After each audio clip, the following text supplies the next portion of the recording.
E aí pessoas, eu sou o Tio Fels, e pra quem já me acompanhava há um tempo atrás, deve saber que eu basicamente disse que iria parar com os vídeos de Star, já que esse era o meu conteúdo antigamente. Porém, alguns dias atrás eu descobri a existência de um novo estilo de vídeo, novo entre aspas, né, porque isso daí já tá há um tempo no YouTube, que são os vídeos de iceberg. E não é exatamente um iceberg de verdade, quer dizer, mais ou menos. É um conteúdo que se trata você pegar alguma coisa, por exemplo um jogo, filme ou série, e apresentar curiosidades e fatos sobre, que começam dos mais comuns, que no caso ficam no topo do iceberg, até os mais estranhos e obscuros, que é quando você decide se aprofundar mais nele. Quanto mais você vai descendo até o final, mais tenebroso vai ficando as coisas. Então eu resolvi fazer um vídeo assim e ver o que vocês acham. E para um primeiro vídeo de iceberg aqui no canal, eu achei que Staversus seria uma boa opção, já que, né?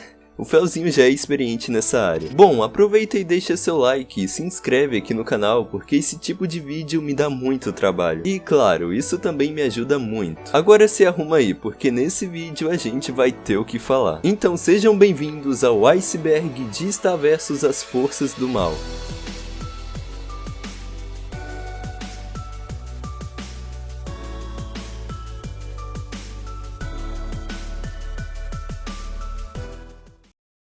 A ponto. Staversus e a sua abertura piloto. Poucos conhecem essa abertura, mas muito antes do desenho ser lançado, eles estavam na produção da fase piloto do projeto, que é quando surgem as primeiras ideias de como mais ou menos vai ser o desenho. E nisso teve a primeira versão da abertura, que é nomeada por algumas pessoas como a abertura perdida ou a abertura alternativa de Star, mas basicamente é só uma abertura piloto, que não muda muito da original, a não ser a própria varinha da Star, esse Oscar mais emo que o normal e também essa cena, que eu agradeço muito por eles não terem colocado isso na versão final.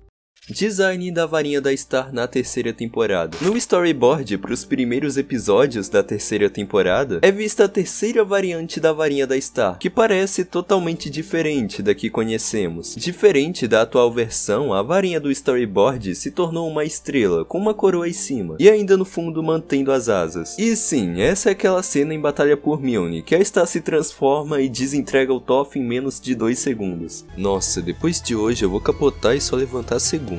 Ah, vai sim, confia. É o que, pô? Bolsonaro! É, quase meia hora de episódio pra isso. Sem crossovers. De acordo com Make Arthur, não deveria ter nenhum crossover em Staversus as Forças do Mal com outros desenhos ou programas do Disney XD. Então, se você sempre sonhou com algum crossover de Staversus com algum outro desenho favorito, infelizmente isso não vai ser possível. E também para quem esperava alguma continuação em formato de crossover de algum personagem, vai ser agora que eu vou terminar de tirar suas esperanças, porque isso provavelmente não vai acontecer. Mas quem sabe, se isso depender dos fãs, não seja diferente. Os outfits da Star. Diferente do Marco, que sempre usou a mesma roupa durante o desenho todo, a Star a cada episódio sempre variava. Era sempre uma roupa diferente para cada momento. Vestido azul, pijama, vestido verde claro, vestido modo Super Saiyajin, vestido de princesa, outro vestido de princesa pra festa, outro vestido pra festa, pijama rosa, de Marco, pirata, tio Voisten, unicórnio, mais outro vestido de princesa e mais um monte que você nem vai conseguir lembrar. Tanto que de todas as roupas que a Star já usou desde o começo do desenho, foram 68 ao total. 68 roupas. Meu Deus. E o Marco, que no máximo só mudava 2 ou 3 vezes, e raramente ainda. Está fã número 13 e a sua dubladora. Então, sabe aquela personagem que sempre se diz ser fã da Star? E que eu não queria dizer, mas sim, ela é chata. Admita isso, essa personagem é chata pra um cacete. E que se você gosta dela, tá explicado por que tá me assistindo agora. Voltando, pelo incrível que pareça, na dublagem original, a Star fã número 13 é dublada pela própria Daron Neffs, a criadora do desenho. E por ela ser um dos piores personagens secundários do desenho, por ser levemente irritante na minha opinião, até que isso salva ela. Mas é uma pena por isso ter sido apenas na dublagem gringa. O nome original do Marco. Ainda na fase piloto do projeto, a equipe estava decidindo qual seria o nome do melhor amigo da Star. E já que o nome da maioria dos personagens importantes foram inspirados no nosso sistema solar, o espaço, resumindo. O nome original do Marco seria Sol. Sim, Sol. Star, Lua, Solária, Eclipsa, Meteória e... Sol. Com certeza esse nome ficaria muito estranho para um garoto. Por isso, se aplicou apenas na maioria da família Butterfly, como a própria Star, a Lua e o resto das rainhas. E decidiram deixar Marco mesmo. Ainda bem. O mapa de Milne. Aqui a gente tem o mapa de Milne, que mostra todos os lugares de lá que já foram mostrados no desenho, como o próprio reino de Milne, o submundo, que é onde o Tom mora, o reino dele, aquele lago de fogo, que se eu não me engano apareceu em algum episódio, a caverna da montanha enevoada, o reino de Rassen, eu não sei se é assim que se fala, mas ok, que eu acho que talvez seja o reino mais inútil de Milne, porque nem eu lembrava que ele existia, eu só sei que ele é dessa família aqui, a floresta da coceira provável, o reino dos pombos, vigia dos pombos, reino do povo d'água, praia do lixo, mini castelo segundo, eu não sei em que episódio isso apareceu, mas ok, a floresta da morte certa, ruínas do mini castelo, o reino das nuvens dos cabeça pônei, floresta das picadas de aranhas, montanhas irregulares e eu acho que esses são os mais importantes. Tem até um outro mapa de Milne mais realista em formato de continente que é bem interessante.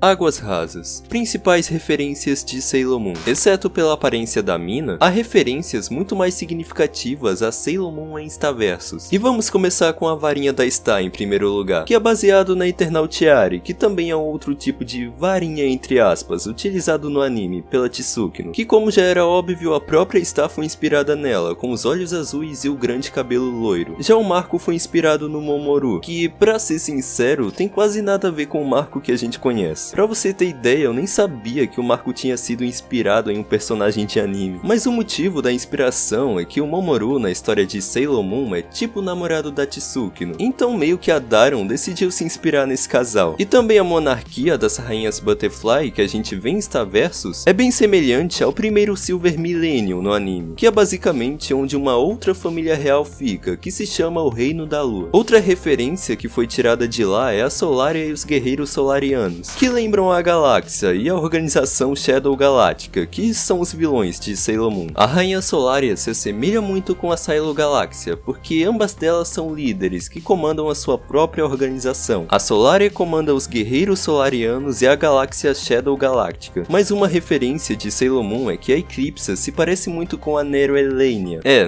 Que nome, hein? Com aquele ar mais de escuridão, porém, diferente da Eclipsa, que enquanto ela estava congelada, todo mundo pensava que ela seria a vilã da terceira temporada, e logo depois descobrimos que ela é a pessoa mais simpática e fofa do mundo. Mas com a Nero Elenia não é bem assim. Em Sailor Moon, logo nas últimas temporadas, ela é realmente uma rainha vilã, ao contrário da Eclipsa. 3 grandes vazamentos falsos. Há alguns anos atrás, quando estava perto de lançar a terceira temporada de Starversus, foram publicadas 3 fotos que, pelo que deu pra entender, seriam cenas entre aspas dos próximos episódios. Uma que aparecia o Marco e a Eclipsa e que deu muita teoria e ideia errada na época, porque algumas pessoas estavam pensando que eles poderiam ser o novo casal do desenho. Então, graças a essa cena fake e esse fandom incrível, surgiu o chip Marclipsa. Ai, por quê? A segunda imagem fake foi da Kelly e do Marco, que foi teorizado que eles poderiam ser o novo casal da terceira temporada. Porém, como vocês já sabem, isso era fake e não acabou acontecendo. Mas teve alguns indícios. E o terceiro vazamento fake, que é da Star e do Tom. Tipo, isso não é bem fake. Essa imagem em si é fake. Mas naquela época acabou sim tendo Star Tom. E pra deixar claro aqui, eu nunca gostei de Star Tom, mas fazer o quê?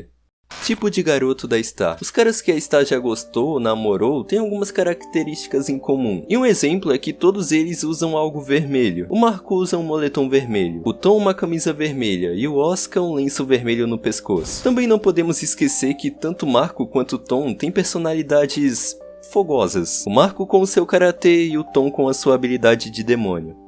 Tipo de garota do Marco. O Marco amava Jack porque achava ela legal, mas tendo aventuras com a Star, ele na verdade acabou reconhecendo que ela era mais legal e se apaixonou pela Star. Resumindo, os tipos de garotas que o Marco gosta são as mais estilosas e legais. Então você, Grilo, Bad Girl, sinto te decepcionar, mas se você é apaixonada por um garoto 2D com moletom vermelho chamado Marco, pode desistir porque ele tá cagando pra você. Brincadeira, por favor, não me cancelem.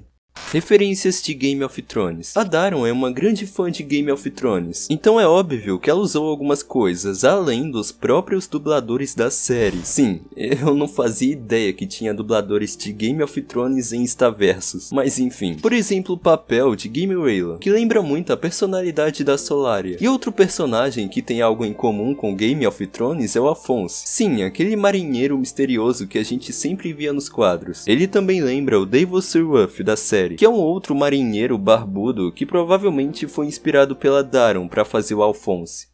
Referências de Utena, a garota revolucionária. Como Sailor Moon, esse anime também é um dos preferidos da Daron. Ele é sobre romance e fantasia, que se passou em 1999, e o conceito da Star como ser uma princesa de batalha em comum também foi inspirado diretamente na Utena, uma estudante corajosa e popular que procura revolucionar o mundo. E a Ente, a sua melhor amiga que na sua aparência serviu de inspiração pro Marco. E sim, eu sei, não tem nada a ver, mas provavelmente ela estaria se referindo à versão inicial do Marco, que por alguns boatos que estavam rolando, poderia ser um garoto com a pele mais escura. Então faz sentido ele ser parecido com a Ente, ou pelo menos fazia. Star é bissexual. Alguns anos atrás tinha sido revelado em alguns sites em que a Star seria bissexual, e o motivo disso é que no episódio 4 da quarta temporada, a Star e o Marco vão para a dimensão da Recapul, e lá ela encontra a Bronzetta, que era uma amiga do Marco que ele tinha feito na época que ficou lá. E em uma certa cena onde ela tá com eles, acontece um olhar um pouquinho diferente, que basicamente foi a estar encarando a Bronzetta por ela ser maneira, e o Marco por causa do tanquinho e por ele estar todo descolado também. E não sei se você reparou, mas no fundo tem algumas cores que se parecem um pouco com a bandeira bissexual LGBT. Não é a mesma coisa, mas é bom citar. Sem falar que também as cores rosa e roxo ficam destacadas nos olhos da Star, e talvez a terceira cor da bandeira, que é o azul, poderia ser o próprio olho da Star, e assim fazendo as cores da bandeira bissexual.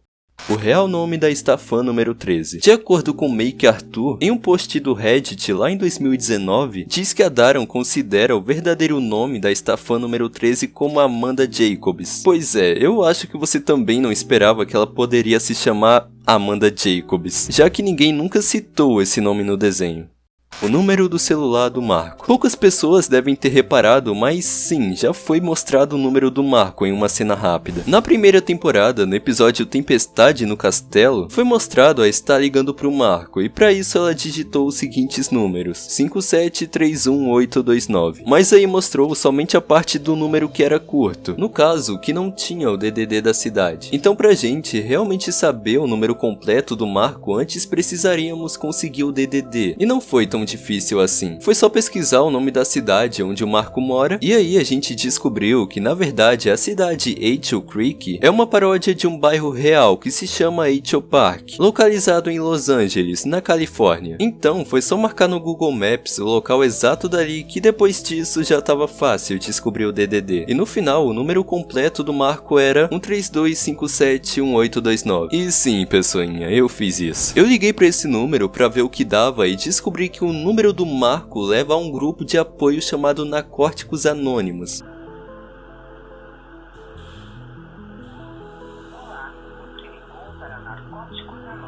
Se por acaso isso tem alguma coisa a ver com a família do Marco, eu não faço ideia. E também não sabemos se a própria Daron fez isso propositalmente para alguém que precisa desse tipo de ajuda. Mas lembrando, tudo isso é só uma suposição. Eu sei que as coisas estão começando a ficar estranhas só agora, mas infelizmente chegamos no final da parte 1 desse iceberg. Enfim, se você quiser que eu traga a parte 2, que provavelmente vai ser a parte mais tenebrosa, porque a gente vai estar chegando no abismo, deixa seu like e se inscreve aqui no canal, porque sério, esse tipo de vídeo me dá muito trabalho. E eu vou deixar o Reddit de Starversus As Forças do Mal aí na descrição, porque foi nele que eu consegui a maioria dessas informações pra fazer esse iceberg, ok? E se você assistiu até aqui, comenta bolo de chocolate, porque aí eu vou te dar coração no seu comentário. Enfim, muito obrigado por ter me assistido, não me cobrem coxinha, e até a próxima.